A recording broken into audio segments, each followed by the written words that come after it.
Markus 8 vers 31 gesels Jesus met die disippels en hy sê vir hulle, hy kondig sy kruisiging aan en hy sê vir hulle, die seun van mens moet baie ly, moet aan die kruis sterf. En Petrus sê toe, nee, dit kan glad nie wees nie, nee. En toe sê Jesus, moenie in my pad staan nie, Satan, get behind me, Satan. Want jy dink aan wat jy wil, wat mens wil, en nie wat God wil nie. En hoe baie in ons lewens dink ons nie vir myself, hoe baie dink ek nie wat ek wil nie, en nie wat God wil nie. The purpose of God, not my purpose. My wil, my manier van dinge doen, en nie God se wil nie. En dit laat dink mense en ondersoek mense hart, maar die Here sê, it was necessary for him to suffer. En baie keer in ons lewe gaan ons deur persecution, ons gaan deur moeilike tye en dan soos Here, wanneer is die tyd? Wanneer is die tyd? Wanneer is 'n wonderlike ding? Ons kry woord, ons kry beloftes in God se woord wat vir ons sê, jy gaan deur hierdie kom. This is what God wants for you. This is the promises of God. And it's easy to receive the word. It's wonderlik om daai knowledge te kry. Daai woord te kry. But wisdom comes through applying the knowledge. Wanneer ons dit begin toepas in ons lewe, wanneer ons toelaat vir die woord van Jesus om ons te verander.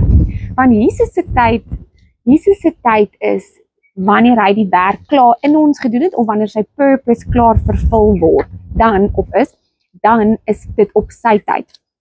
Hy sê in Jesaja 49 vers 8, sê hy, op 'n tyd wat ek goed dink, ek wat God is, sal ek jou gebede verhoor. Op die dag wat ek wil red, sal ek jou help. So ons weet dat God beloftes het vir ons lewens, en is wonderlik om my beloftes te vat en te rejoice en sê, dit is wat God vir my wil hê. Maar daar is 'n verantwoordelikheid wanneer ons moet gehoorsaam wees aan die woord wat ons gekry het. Soos wat die seun van mens moes gesterf het. So hiersom, dat die seun van die mens baie moet ly. Soos wat hy moet ly en soos wat hy moet sterf het, soos wat Jesus aan die kruis moes gesterf het, moet ons vir ons eie wil sterf. Die maniere van ek lewe nie meer nie. Ek is nou a new creation in Christ. It's a new me that lives in Christ. U wil vir my lewe. Want soos julle sien met Petrus was lief vir Jesus gewees, maar hy het sy perspektief gehad, 'n mens se perspektief en nie God se perspektief nie. My oorbel het verdwyn.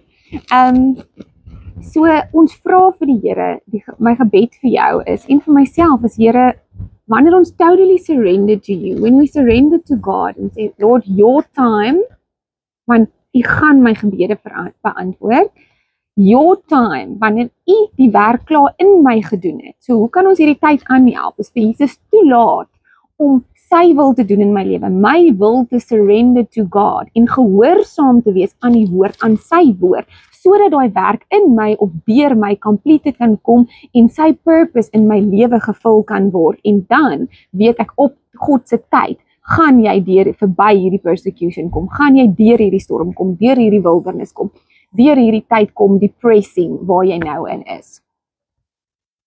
Jesaja 55 vers 8 tot 11 sê, so shall my word that goes forth from my mouth, it shall not return void. So die woord wat uitgaan van Jesus, dis 'n belofte wat Jesus vir ons gee, dat dit sal nie terugkom leeg nie, dit sal vervul word. Jesaja 53 vers 6 sê, Jesus is mishandel, maar hy het geduldig gebly. Hy het nie gekla nie.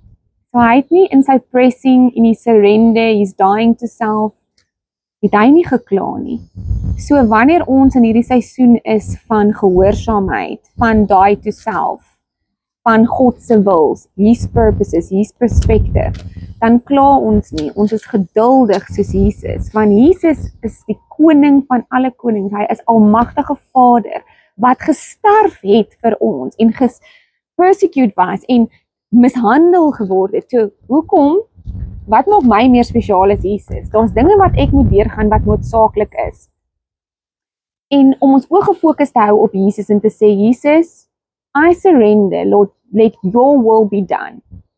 In hierdie soek ek U. In hierdie is ek gehoorsaam in U. Ja, so, wisdom is the ability to apply the knowledge. Ons kan hierdie Bybel uit ons kop uitken. Maar as ons dit nie toepas in ons lewe nie, dan het ons die wysheid nie. Ons vra vir Jesus vir wysheid, ons vra vir Jesus die krag, die genade om U woord toe te pas in ons lewens. To be transformed by your word. Soos Jesus ons vorm, soos wat hy ons mold in die purpose wat hy vir ons lewens het en wie hy wil hê ons moet wees. To be the light of the nations, to be the salt of the earth. So, take heart. Jesus sê dat hy sal ons gebede beantwoord. Jesus sê op sy tyd sal hy ons gebede beantwoord. Wanneer hy goed dink, wanneer sy purpose completed is, not my purpose. Jesus sê vir Petrus, get behind me, Satan. En hy was 'n disipel van Jesus. Want is so menslik om te dink soos die mens. Maar ons vra, we are renewed by the renewing of our mind through the word of God. En sê Jesus, U wil, U woord vir my lewe, nie my eie nie. Okay. Julle moet 'n geseënde dag hê. Bye.